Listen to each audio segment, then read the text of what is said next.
میں ایک دن جامعہ میں آیا تو رات کا پچھلا پہر تھا اور لائٹیں بھی آف تھیں، تو مجھے قرآن پڑھنے کی مسجد کے ہال سے آواز آ رہی تھی، تو میں رک گیا اور جا کر کے دیکھا تو مجھے کچھ دکھائی نہ دیا۔ خیر میں نے لائٹیں جلائیں تو پھر بھی مجھے کوئی بچہ بیٹھا نظر نہ آیا جو قرآن پڑھ رہا ہو، لیکن جس سمت سے آواز آ رہی تھی میں اس سمت بڑھا، تو میں جب آگے گیا تو دیکھا کہ ایک بچہ سویا ہوا قرآن پڑھ رہا ہے۔ ان کے تو خوابوں میں بھی قرآن ہوتا ہے، یہ تو جنت کی چڑیاں ہیں۔ آپ اگر مجھے پوچھیں کہ آپ نے اتنی عزتیں کیسے پائی ہیں تو میں آپ کو راز بتاؤں کہ یہ میری ماں کی دعائیں ہیں۔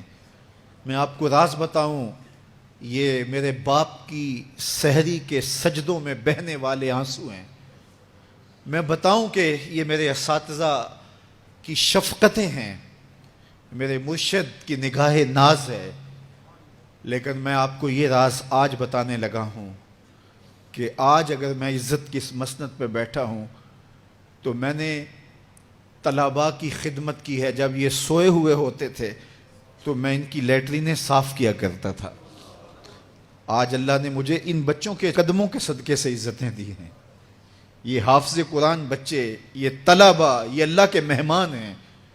صحیح حدیث میں آتا ہے کہ طالب علم کے پاؤں تلے اللہ کے نوری فرشتے پر بچھاتے ہیں، جن پر رحمتیں اترتی ہیں، جن کے نیچے فرشتے بھی پر بچھا رہے ہیں۔ تم نے ان پہ بم گرائے اور انسانیت خاموش ہے۔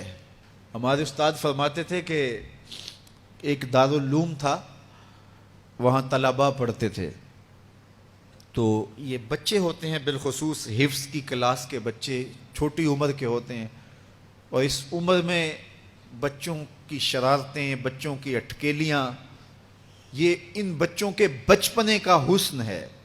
بعض لوگ ہمارے پاس آتے ہیں کہ یہ بچہ شرارتیں بہت کرتا ہے، دم کر دیجئے، تو میں کہتا ہوں یہ شرارتیں ہی تو ان کی عمر کا حسن ہے۔ جب بڑے ہو جائیں گے تو یہ سنجیدہ ہو جائیں گے۔ وہ ایک شاعر نے کہا تھا مجھے اچھا نہ لگا بچوں کا جوان ہونا۔ جب چھوٹے ہوتے ہیں تو ان کی شرارتیں ان کا حسن ہوتا ہے، تو وہ سکول میں پڑھتے ہوں، وہ جامعہ میں پڑھتے ہوں، یا وہ کسی فیکٹری میں وہ معصوم بچے کام کرتے ہوں، کسی ڈھابے پہ چائے بیچتے ہوں، تو ان کی طبیعت میں وہ شرارتیں ضرور ہوتی ہیں۔ یہ ایک بچوں کے بچپن کا حسن ہے۔ تو وہ بچے تھے اور شرارتی مزاج تھا، اور ایک شخص ان کی خدمت کیا کرتا تھا۔ کبھی وہ گھی کا کنستر اپنی کمر پہ لاد کے لا رہا ہے، کبھی وہ آٹے کی بوری اپنی کمر کے اوپر لاد کے لا رہا ہے، اور بچوں کی خدمت میں لگا رہتا تھا۔ بچے تھے، کچی عمر تھی، شرارتی مزاج تھا، تو انہوں نے اس کا نام ڈال دیا حمار، گدھا۔ جب بھی بھوک لگی ہوتی اور وقت کھانے کا قریب ہوتا تو کہتے وہ ہمارا گدھا گیا ہوا ہے، ابھی لے کے آئے گا تو کھانا ہم کھائیں گے۔ تو آپس میں انہوں نے اس شخص کا نام جو ان کا خدمت گزار تھا گدھا رکھ دیا۔